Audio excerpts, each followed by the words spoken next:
Hey guys, I'm going to teach you how to register with the Hellenic Civil Aviation Authority to fly over 160 feet AGL in Greece. Stay tuned.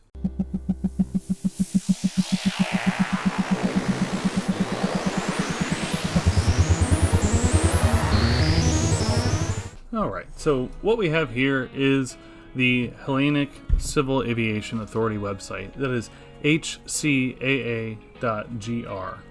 .gr stands for Greece. So as you can see, everything is in Greek in this webpage. Sadly, I do not actually read Greek. I do speak English. The good news is they do have a language selection here at the upper right-hand corner of the website.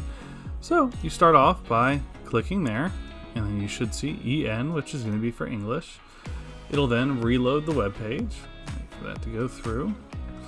Then as you see, if you didn't notice it by the icon earlier, they do have a UAS page right here, this UAS link. So we're going to click on that. Now what it does bring up is going to be their PDF. The Hellenic Republic Ministry for Infrastructure and Transport Hellenic Civil Aviation Authority. Basically, it gives you this form, authorization request for UAS drone flights. Basically, if you're flying 160 feet AGL or lower and less than 50 meters away, which is still the same thing, 160 feet AGL or 50 meters is going to be right around the same amount of distance. If you're flying under that, you're not going to need to fill out this form. This is going to be mainly for people who do want to go ahead and fly above that limit. Personally, I'm so used to flying 400 feet AGL, that's why I actually filled out this form. So you kind of go through here. You don't hold the tax registration number, of course, tourist, visitor, guest in Greece. That was me. I was in a free flying zone. Also, me. It was a recreational flight, sightseeing, personal video. So I'm not going to go ahead and make any profit off of it. So remember, this is not going to be for someone who wants to go ahead and make profit. I'm sure there is a different process for that. Actually, yes, it says tip for professional and business UAS flight requests. Please email publicrelations1@minpress.gr. So as you scroll down, there's going to be, of course, there are different regulation. The regulation guidelines, which is this PDF right here. It is a handy PDF. I will link that in the description down below. They do have their restricted sites. It'll actually pull up a map, which we will have to get the latitude and longitude coordinates for where we're flying and everything there. Then whenever you're done filling out this whole form, you are going to go ahead and email it to d4.hcaa.gr. Sorry, d4@hcaa.gr. It was a pretty quick process. Whenever I filled out mine, I've already done this. I've already actually been to Greece and come back. But when I filled mine out, it did take about a week overall for a response. Once they actually did start responding back and forth, it was I could easily reply to the email, and I got a response back in less than an hour's time. So overall, it's pretty easy. It is an editable PDF. So you can actually go ahead and click. You can type things like, look at that. See, Squappy or Craig. I put that in there.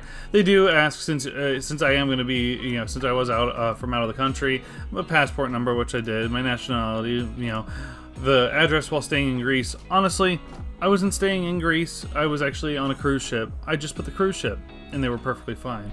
I did have data connection. They do require that you have actually phone access. Of course, your drone's going to require it if you are using a DJI drone, since it does have to go ahead and reach back out to the mothership, right? So it asks for your cell phone number, asks for an email address. If you do have a pilot training certificate, I have my Part 107, so I did put that in. Certificate of insurance, I didn't even provide them with one. I just put Verifly in case I did need to get insurance. They do ask for flight start time and end time. To be honest, my flight start time and end time were the times that our cruise ship was supposed to be in port. So that was just pretty easy, and they didn't seem to mind. As far as the takeoff and landing location, for some reason that's not really editable. But what I did, I ended up downloading this and typing it up in the Adobe program to where you can edit it on the website. For some reason, it's not letting me edit it right now, but no worries. This is where you actually use the dagr.hcaa.gr site, which is their mapping site. I'll pull that up real quick. It's just through DroneAware in Greece. Enter the application. Basically, it does pull up maps. So as you see, it basically gives you all these locations where there are some kind of restrictions and everything. Their map does load up pretty slowly, but then again, I'm in the US, they're in Greece with their servers. But you should be able to go ahead and click on some of these areas and actually pull up the location. For some reason, it's not letting me actually do the geolocation, but it should let me. It should let me go ahead and pull up the coordinates and everything like that. So we're gonna go back to the PDF now. Sorry about this, guys. Got to reload it here. We'll scroll back down. So you put in the GPS coordinates. I also went ahead and pulled coordinates right from Google Maps and just posted it in there. I requested, honestly, on all these flights, I actually did a request for 400 feet AGL. In the 2 locations that I did fly, I was approved for 350 feet AGL. So it wasn't a big deal, and I stayed within those requirements. The flight area description, honestly, I just went ahead and looked at Google Street View just to kind of get an idea for the area of where I was, just filming the beach and or filming the cruise ship port, things of that nature. Flight purpose, professional or recreational. Just kind of put recreational, taking photos and videos. Here's where you kind of get into the meat and potatoes of it. They want to get some details from the drone. Of course, the brand, model, and type. I did my Mavic 2 Pro, so I put DJI Mavic 2 Pro. Did put the serial number.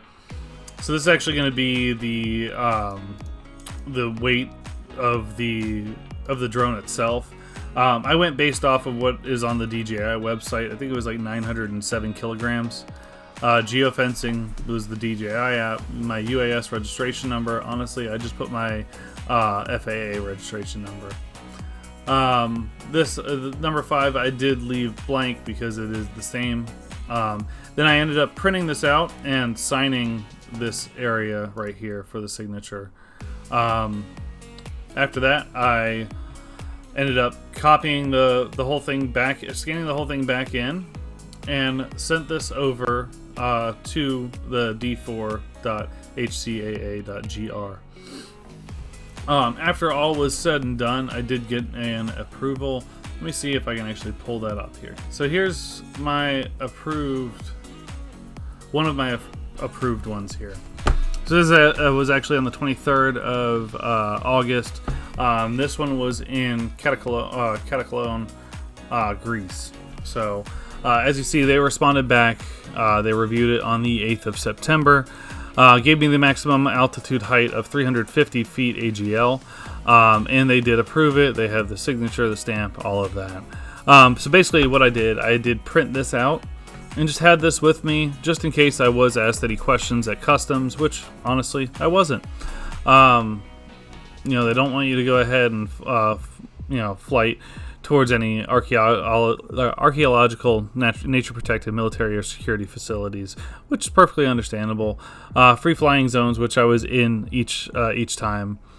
Over infrastructure and people, which I didn't really fly over people. I was pretty far away for the most part. While I was taking off, I did go to more remote areas overall. But basically, it was pretty cut and dry. Like I said, took about a week for my initial response from them. After that week's time, it didn't take long for them to respond back. Once that week's time came back and they gave me my approval, I did go ahead and email them and requested an additional approval for a different location and a different island overall, which was Santorini. And I got a response back within maybe about an hour for approval there as well for 350 feet AGL. So, yeah. So that's really the steps. It was pretty easy overall. If you do have any questions, definitely comment down in the video's comments below. I'd love to go ahead and hear what you have to say, if you have any questions, anything like that. I do feel it was a very easy process overall. But yeah, I mean, if you do have any questions, definitely comment below. I'm going to go ahead and leave you with some photos that I did get from the drone. And I will have some videos coming up very soon with Santorini and Cataclone. Until then, go ahead and enjoy these photos here, and I will be seeing you soon. Thanks for watching, guys.